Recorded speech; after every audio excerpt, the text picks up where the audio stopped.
Hey, ladies and gentlemen, you're listening to All Burgundy and Gold, everything. Powered by the order Urban Sports Scene and Fox Sports Radio 96.9 FM and 1340 AM, Hopewell, Virginia. I'm Glenn. I'm joined by my co-hosts Mo and George. Wole and Ray are out. Fellas, what's going on, fellas? Man, we talking football after a Commanders win, so I know the fans are excited. Looking to build on to it and see where this regime and Jayden Daniels goes in Game 3.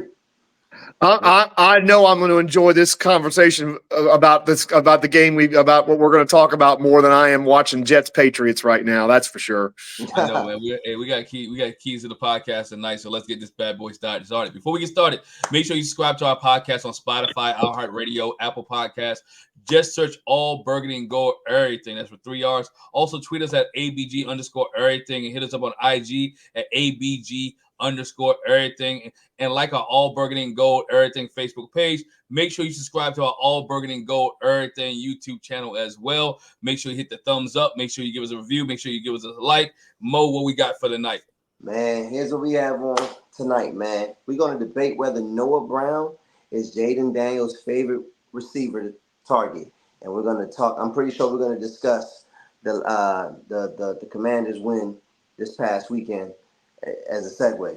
So let's get into it. In the victory over the New York Giants last Sunday, new Commanders wide receiver Noah Brown had 3 receptions for 56 yards. He had the most yards out of all of the wide receivers. Is it possible that he'll be Daniels' main wide receiver? George. If he's the only one that's going to get these downfield routes, then yeah. Because this is the thing I'm going to keep harping on because I've said it a lot, and I'm probably going to sound like a broken record. That's what Jayden Daniels does best is throw the ball down the field, and those are the kind of routes that not just Noah Brown needs to be running, but Terry McLaurin needs to be running. And what I don't understand, and the only thing I don't understand is Noah Brown just got here, and yet we're sending him out, 14, 15, 20 yards down in the pattern, and we're calling all these bubble screens for Terry McLaurin. And that just doesn't make any sense to me. So he shouldn't be Jayden Daniels' favorite receiver, but if he keeps getting the kind of routes that Jayden Daniels likes to throw, he will be. I tell you this way, man. Is he Jayden Daniels' normal favorite receiver? No, right? It just happened to be on Sunday, right? And we're debating this and we're talking about it.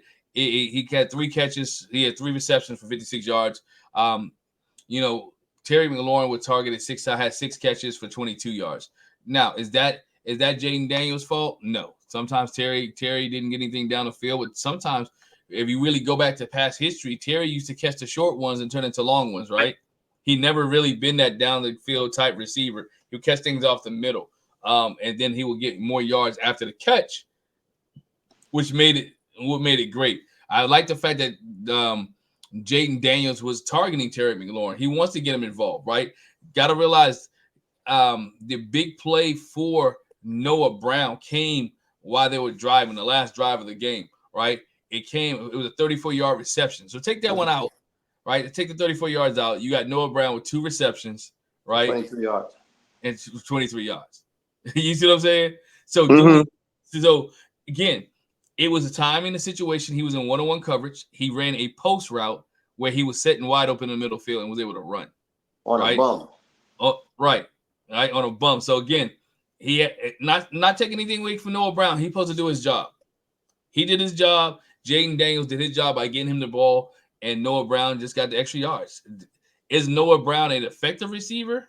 Yes. Is he his favorite yet? I can't say that because we only 2 weeks in. I mean, I think I'm going to chime in and I'm going to add on what you had to say, Glenn. Of course, he can't be his favorite receiver. I think Terry McLaurin has number one ability. I think, the scheme with the rest of the receivers that's on the roster, it allows other teams to really double cover him, play stronger to his side than usual. And, that's going to take some getting used to, especially with a rookie quarterback that's really, he's programmed to read the field a certain way, and there's a certain level of understanding he has of the NFL game. He's probably just not going to take that risk from what we've seen from Jayden Daniels. So that's the extra element in it also.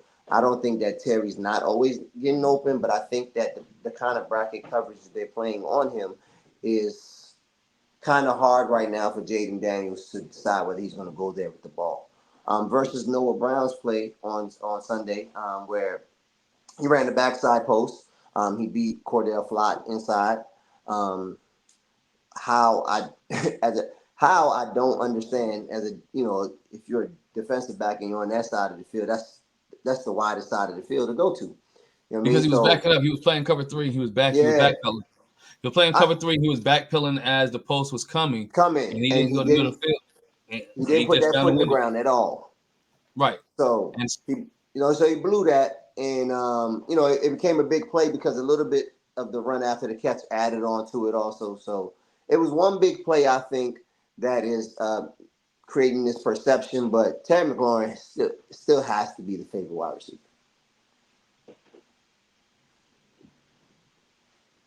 You muted, Glenn. Jayden Daniels was able to put it on, right? He stood in the pocket and he threw the ball, right? And that was one of the things there. He wasn't moving. So again, we all know this is Terry's team, right? Terry is the top dog on this team. Terry is the number one receiver.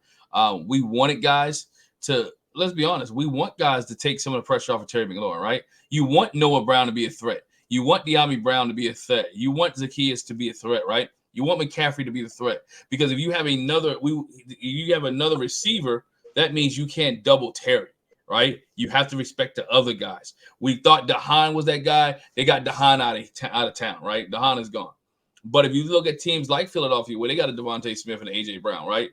That's hard for teams to cover. Who pick your poison, right? With a good tight end. Let's not forget that Washington now has a tight end that people have to start respecting, Zach Ertz, because Zach Ertz really made plays on Sunday, right? So now you got to protect yourself, which this right here will open Terry up.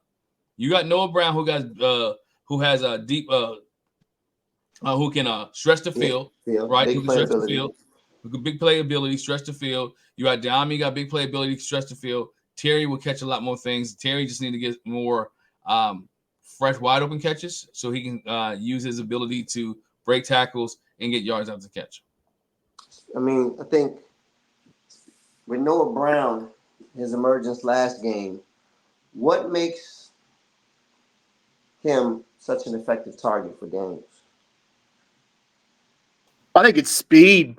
I think it's not, and he's decent sized receiver too. I think he's a really good combination of speed and size that you're looking for at a receiver. And look, I think we got to remind ourselves something. He was only available because he's got an injury history and because the Texans have that many good wide receivers that they felt like they couldn't keep him. And I think, quite honestly, if they really wanted to, they would have kept him because he's been, when he got in there last year for Houston, he produced, and I know that because I had him on a few fantasy teams right in that little stretch he had before he got hurt. So I think that's what makes him so effective. And again, I think it's because he's running the kind of routes that Jayden likes to throw too. Yeah, like George mentioned, he's 6'2". You got a 6'2" receiver, right? He's about, I give him about 225, somewhere in that range, right? If that, maybe 215. 25 is too big. He's like 205. 205, 215. Look, I'm about to say around there. 225. You can find it, Mo. Go ahead. Huge. You can find it. But again, he's a big receiver, big possession receiver. He's fast. And if he stays healthy, he could be effective for this team. Again, the routes that they give and guys are not respecting him, right? Again, we talked about the Giants. They play 7 yards off the football and then still backpedal, right? So again, if you're not going to respect him, he's going to set in the route. He's going to blow off. He's going to blow you off. He's going to find a window. And Jayden Daniels has been a good enough quarterback through the first 2 weeks that he's not going to make mistakes. He's going to put the ball on the receiver. And that's one thing when you have a quarterback, right? Again, it's fun to say now you have a quarterback at Washington, right? It's good to see. Now you have a quarterback at Washington, right? You have a quarterback who's not turning the ball over.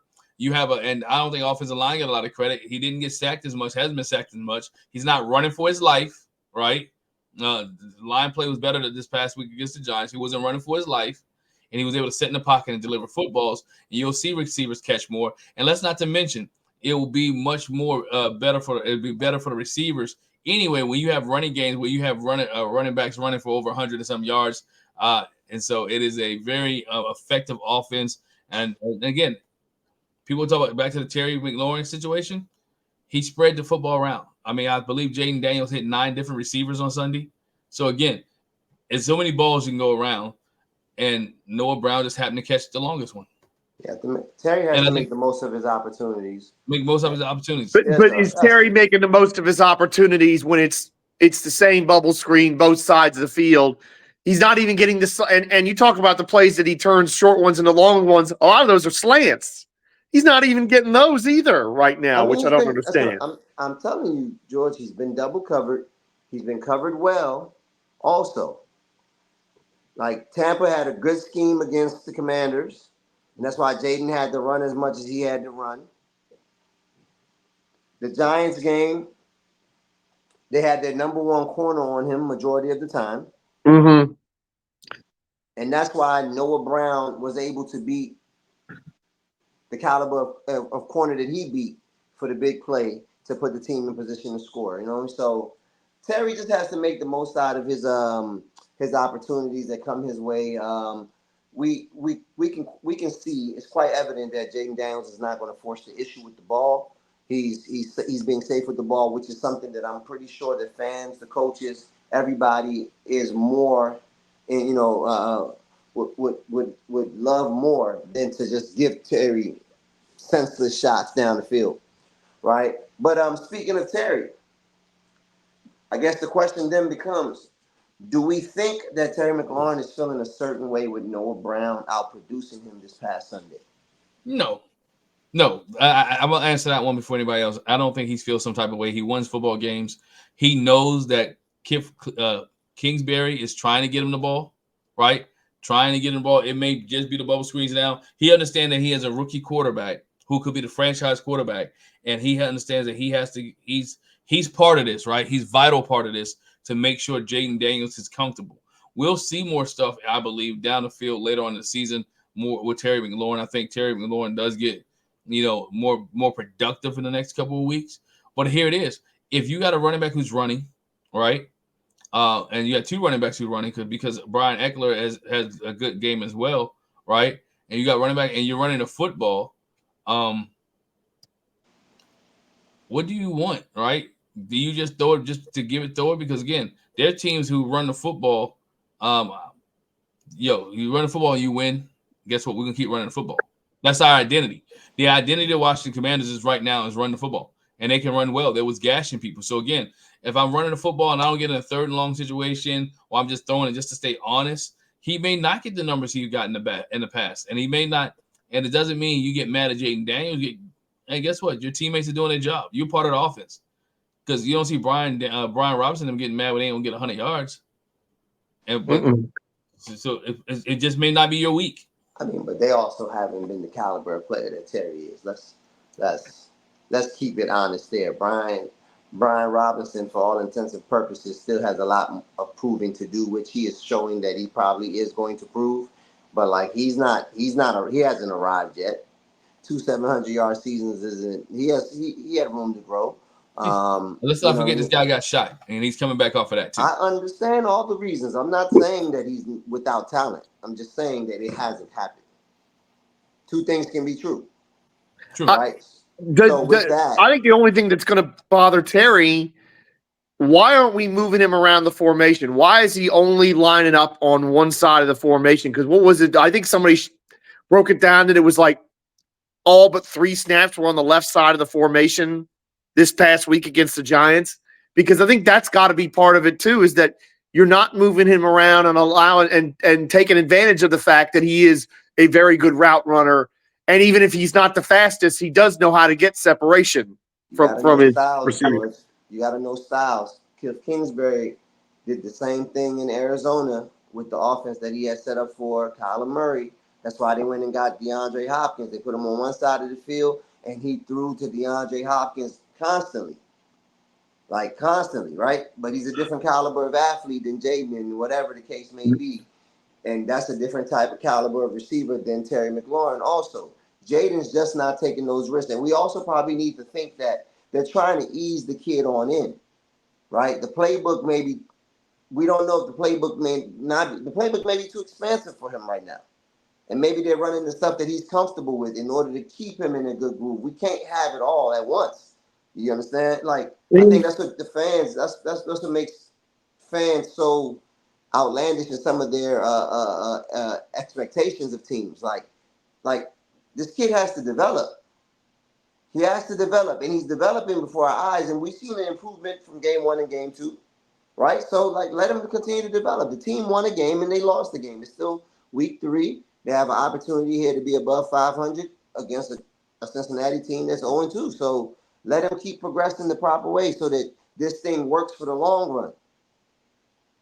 And that's fair, but it's hard to understand when you've seen Terry produce with quarterbacks who weren't very talented and quarterbacks who are not even in the league anymore, and he's getting not even 4 yards a catch against a Giants team that's struggling.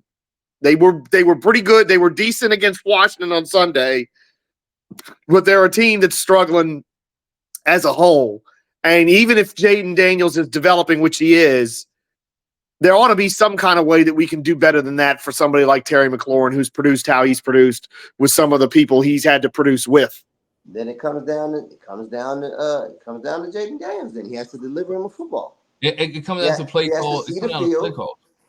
I mean, Terry's in every play call, so I can't say it comes down to play call. Terry can win on every level. Terry can win at the line. Terry can win intermediate. Terry can win deep. Like, so Terry runs all the routes. At a certain point, the ball has to come in order for him to have an opportunity to catch it. So he's like, every time they pass the ball, Terry's in the route. So Terry's clearly having opportunities. I don't think it comes down to play call. I think it comes down to if Jayden's going to let it go.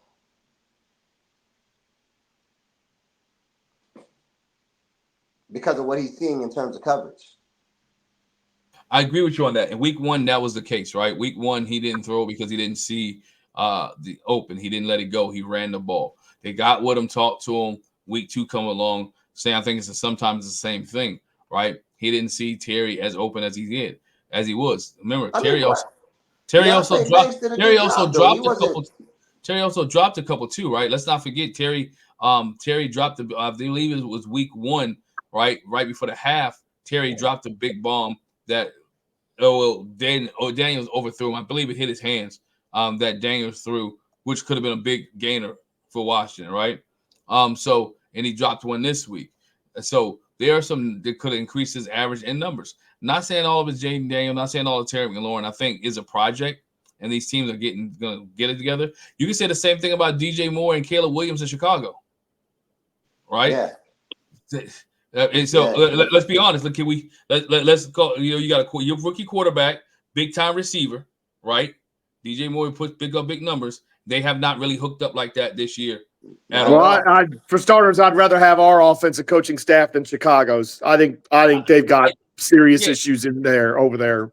but I'm getting you. We talking about rookie. We talking about rookies and rookie quarterbacks and receivers who have not connected as of yet. It's going to take time. Mhm. And it's going to happen. So we as a fan base, the media base, needs to be patient. Everybody wants Terry to put up 200-300 yards a game or 150 yards receiving a game. But again, if he gets 150 yards and Commanders don't win a football game, what are we talking about? Yeah, but we can. I don't know if we're that over. If the fans are that overwrought, I think if he was putting up 7 for 70, I don't think we'd be having this conversation. So I want to ask this question without notice to the two of you: how long do we give it before it really becomes a major issue? If we're sitting here in say week 8 and he's averaging about 30 yards a game receiving on about 4 or 5 catches, and I'm talking about Terry McLaurin, does it really become a major issue at that point? Or do we give it the whole season and we put this off until next year? It only is a problem if the team is losing. Because last year, before the last couple of games, he was on a stretch where he was only averaging like 40 also. He had to get some games there towards the end to just crack 1,000. Well, And it came everybody down was to that. playing that He at the end needed of the year every last year, to he be needed fair. every catch. He needed every catch. I think he got 1,001. Yep. Right? Like he needed every catch. So this is not new to him. They just have to find a groove, like Glenn was saying. Him and the rookie quarterback just have to get in the groove. Once they get in the groove, more big plays are coming.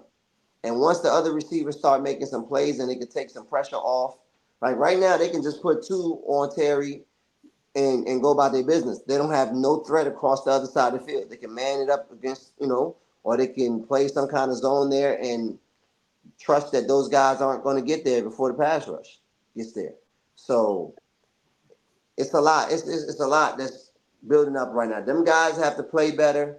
Jayden Daniels has to give him some more opportunities, and then the playbook will open up a little bit more, and Terry is going to make some plays. Terry's going to make some plays eventually.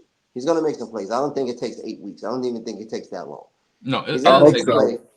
He's going to make a play or two because his run after the catch is good. Like, he can break a tackle and get in open space and do some things. So he's just not relying on a deep ball or a perfect pass to catch him in stride to go. So he'll break a tackle or he'll do something that's going to remind everybody who he is.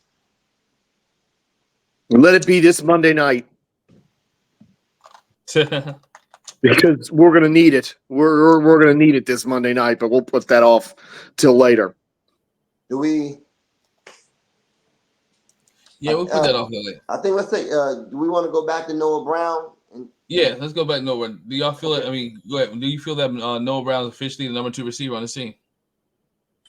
Yes. Yes. Be. Absolutely. I mean, I would have liked it to be Dyami Brown because of how well he played in preseason, because I thought he and Jayden were developing a rapport, but Dyami Brown's just not getting the opportunities. Again, I understand that they have some really good tight ends they want to get out on the field, like Ertz and Sinnott. And I understand the running backs need to get the ball a lot. I said it in the pregame show on Sunday. Eckler and Robinson Jr. should combine for about 30 touches a game. But I feel like if you're going to get your best weapons out there, then Terry, now Noah Brown, now that he's healthy, and Dyami Brown need to be out there together more than what they are. I mean, I wonder how many times we had those three on the field together at the same time this past Sunday, because I doubt it would have been a lot, because I think we're probably in 2 tights and 2 wides a lot. So right. I wonder if there needs to be more 3 wide receiver sets to sort of take advantage of that, of those guys' abilities. And again, as you talked about, both of you, Mo and Glenn, talked about, maybe that's what'll free Terry up to get the space for him to start producing like he's supposed to. I ask you guys this. I mean, how many targets? We talked about Terry again and Noah Brown. I think right now is setting itself apart to be the number 2 receiver, right? Which they want. Mm-hmm. How many targets should your number 1 receiver get in a game? To me, it's not about the quantity; it's the quality. It's where is he being targeted? Is it 1 and 2 yards around the line of scrimmage, or is it 7, 8, 9, 10 yards and further down the field? For me, it's not about the number of targets for any of those guys. It's where they are. And I think in Noah Brown's case, I kind of like him. I kind of like him 5 to 10 yards down the field because he can run after the catch. Mm-hmm. But I kind of want Terry's targets to be further down the field because I think he's, again, one of the best contested catch wide receivers in the game. And I think, and while I think the point you make about Jayden doesn't want to put the ball in danger is on point, because he hardly has this year. If you don't count the fumbles in week 1, in terms of passing the football, he's really only had about 2 balls, maybe 3 that have been interceptable this year. So he is not putting the ball in danger the way we would regularly see with a Heineke or Wentz or some of these other guys we've had recently. But I would like to see him trust Terry to win one-on-one, because I think most of the time he's going to. I think you may get that, but when you're playing from behind, like this team has been playing from behind most of the season, you're going to try to find an open guy, right? You're not going to take the home run ball, the home run shot. They haven't had opportunity to do so. They did. Yeah. They did coming out in the third quarter, I believe, of this past game. They tried to get the home run ball, get it deep. I mean, truth be told, I think last game Terry caught one big one, and it came back because of a penalty. And I believe week 1. So again, he does go down the field. It's just a matter of call situation. Because let's go back to Noah Brown's catch, right? Noah Brown's catch that he had for 34 yards at the end of the game. Those guys were covered on the other side of the field, right? It was covered. Noah Brown was isolated. He had trips. He had trips to the field. He had trips to the boundary, and he had Noah Brown on the field side by himself, one on one with a corner who's backed off 3 yards. So again, it was a situation that when linebackers came up, Noah just got found the pocket. It's nothing against you want your number 2 receiver. We talked about that. Noah Brown is going to be what we thought De'Ami Brown was going to be, and Mhm.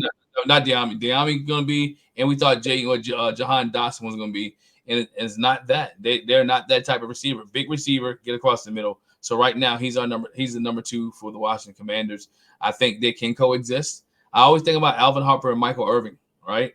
When the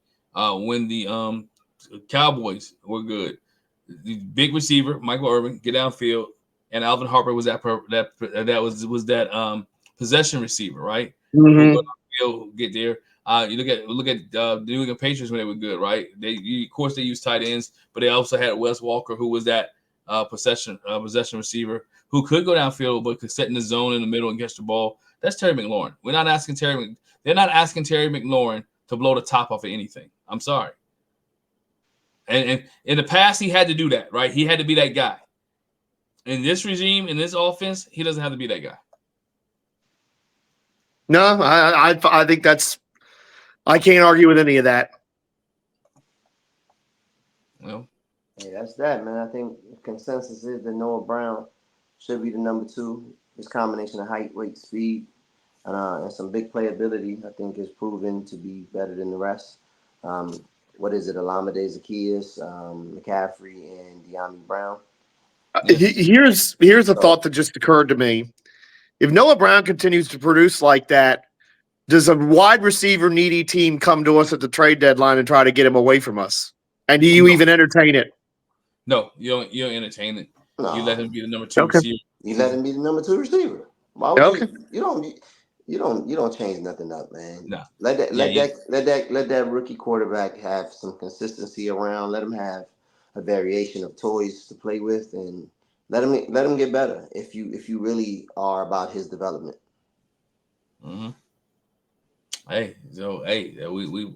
We answer the questions. We want to know what you think. If you're on Instagram or Twitter, if you're on Facebook, if you're on YouTube, or just leave a comment in the comment section about what your thoughts is about Terry McLaurin, Noah Brown. Is Noah Brown the number 2 receiver? Let us know. But don't forget to tune in to our pregame on Monday night. The Monday night, the Washington Commanders take on the Cincinnati Bengals.